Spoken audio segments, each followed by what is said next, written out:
کہو کہ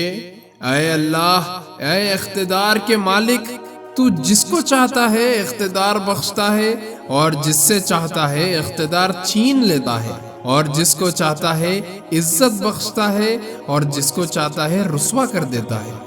تمام تر بھلائی تیری ہی ہاتھ میں ہے، یقیناً تو ہر چیز پر قادر ہے۔ تو ہی رات کو دن میں داخل کرتا ہے اور دن کو رات میں داخل کرتا ہے، اور تو ہی بے جان چیز میں سے جاندار کو نکالتا ہے اور جاندار میں سے بے جان چیز نکال لاتا ہے، اور جس کو چاہتا ہے بے حساب رزق عطا فرماتا ہے۔ مومن لوگ مسلمانوں کو چھوڑ کر کافروں کو اپنا یار و مددگار نہ بنائے، اور جو ایسا کرے گا اس کا اللہ سے کوئی تعلق نہیں، الا یہ کہ تم ان کے ظلم سے بچنے کے لیے بچاؤ کا کوئی طریقہ اختیار کرو، اور اللہ تمہیں اپنے عذاب سے بچاتا ہے، اور اسی کی طرف سب کو لوٹ کر جانا ہے۔ اے رسول، لوگوں کو بتا دو کہ جو کچھ تمہارے دلوں میں ہے تم اسے چھپاؤ یا ظاہر کرو، اللہ اسے جان لے گا، اور جو کچھ آسمانوں میں ہے اور جو کچھ زمین میں ہے وہ سب جانتا ہے، اور اللہ ہر چیز پر قادر ہے۔ وہ دن یاد رکھو جس دن کسی بھی شخص نے نیکی کا جو کام کیا ہوگا اسے اپنے سامنے موجود پائے گا، اور برائی کا جو کام کیا ہوگا اس کو بھی اپنے سامنے دیکھ کر یہ تمنا کرے گا کہ کاش اس کے اور اس کی برائی کے درمیان بہت دور کا فاصلہ ہوتا۔ اور اللہ تمہیں اپنے عذاب سے بچاتا ہے، اور اللہ بندوں پر بہت شفقت رکھتا ہے۔ اے پیغمبر، لوگوں سے کہہ دو کہ اگر تم اللہ سے محبت رکھتے ہو تو میری اتباع کرو، اللہ تم سے محبت کرے گا اور تمہاری خاطر تمہارے گناہ معاف کر دے گا، اور اللہ بہت معاف کرنے والا بڑا مہربان ہے۔ کہہ دو کہ اللہ اور رسول کی اطاعت کرو، پھر بھی اگر منہ موڑو گے تو اللہ کافروں کو پسند نہیں کرتا۔ اللہ نے آدم، نوح، ابراہیم کے خاندان اور عمران کے خاندان کو چن کر تمام جہانوں پر فضیلت دی تھی۔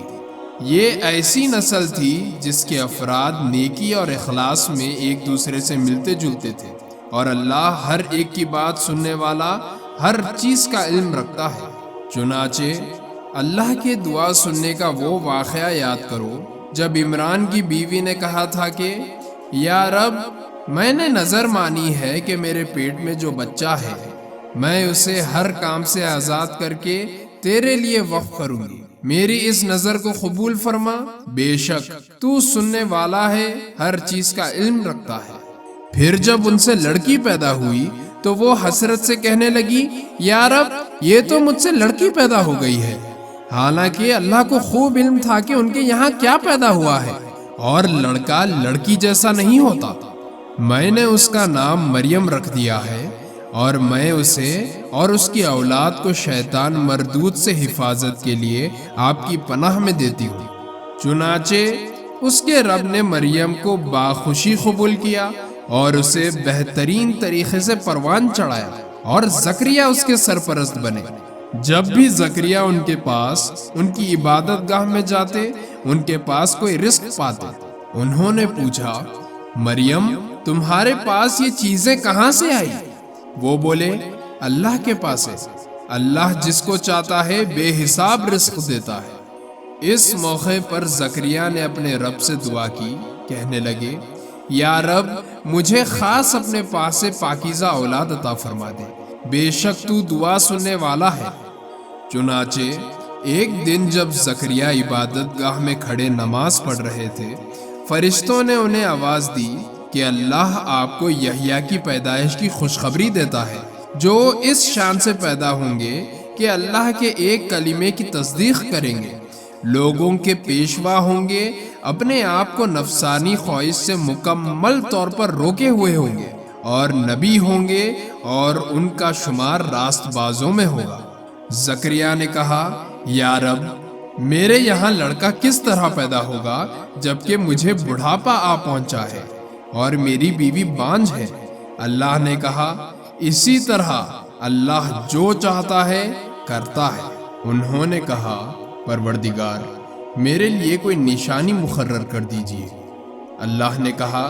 تمہاری نشانی یہ ہوگی کہ تم 3 دن تک اشاروں کے سوا کوئی بات نہیں کر سکو گے، اور اپنے رب کا کثرت سے ذکر کرتے رہو، اور ڈھلے دن کے وقت بھی اور صبح سویرے بھی اللہ کی تسبیح کیا کرو۔ اور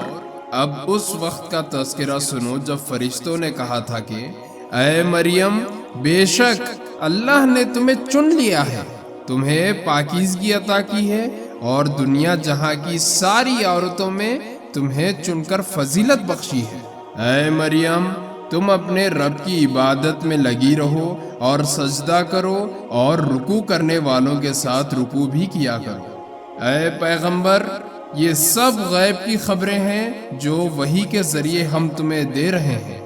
تم اس وقت ان کے پاس نہیں تھے جب وہ یہ طے کرنے کے لیے قلم ڈال رہے تھے کہ ان میں سے کون مریم کی کفالت کرے گا، اور نہ اس وقت تم ان کے پاس تھے جب وہ اس مسئلے میں ایک دوسرے سے اختلاف کر رہے تھے۔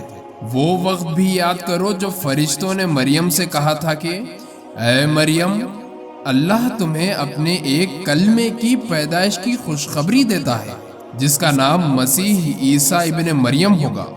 جو دنیا اور آخرت دونوں میں صاحب وجاہت ہوگا اور اللہ کے مقرب بندوں میں سے ہوگا،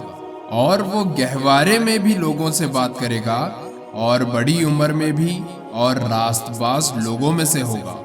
مریم نے کہا پروردگار، مجھ سے لڑکا کیسے پیدا ہو جائے گا جبکہ مجھے کسی بشر نے چھوا تک نہیں؟ اللہ نے فرمایا اللہ اسی طرح جس کو چاہتا ہے پیدا کرتا ہے، جب وہ کسی کام کرنے کا فیصلہ کر لیتا ہے تو صرف اتنا کہتا ہے کہ ہو جا، بس وہ ہو جاتا ہے، اور وہی اللہ اس کو یعنی عیسیٰ ابن مریم کو کتاب و حکمت اور تورات و انجیل کی تعلیم دے گا، اور اسے بنی اسرائیل کے پاس رسول بنا کر بھیجے گا جو لوگوں سے یہ کہے گا کہ میں تمہارے پاس تمہارے رب کی طرف سے ایک نشانی لے کر آیا ہوں، اور وہ نشانی یہ ہے کہ میں تمہارے سامنے مٹی کے گارے سے پرندے جیسی ایک شکل بناتا ہوں، پھر اس میں پھونک مارتا ہوں تو وہ اللہ کے حکم سے پرندہ بن جاتا ہے، اور میں اللہ کے حکم سے مادرزاد اندھے اور کوڑی کو تندرست کر دیتا ہوں، اور مردوں کو زندہ کر دیتا ہوں، اور تم لوگ جو کچھ اپنے گھروں میں کھاتے یا ذخیرہ کر کے رکھتے ہو میں وہ سب بتا دیتا ہوں۔ اگر تم ایمان لانے والے ہو تو ان تمام باتوں میں تمہارے لیے کافی نشانی ہے، اور جو کتاب مجھ سے پہلے آ چکی ہے یعنی تورات، میں اس کی تصدیق کرنے والا ہوں، اور اس لیے بھیجا گیا ہوں تاکہ کچھ چیزیں جو تم پر حرام کی گئی تھی اب تمہارے لیے حلال کر دوں، اور میں تمہارے پاس تمہارے پروردگار کی طرف سے نشانی لے کر آیا ہوں، لہٰذا اللہ سے ڈرو اور میرا کہنا مانو۔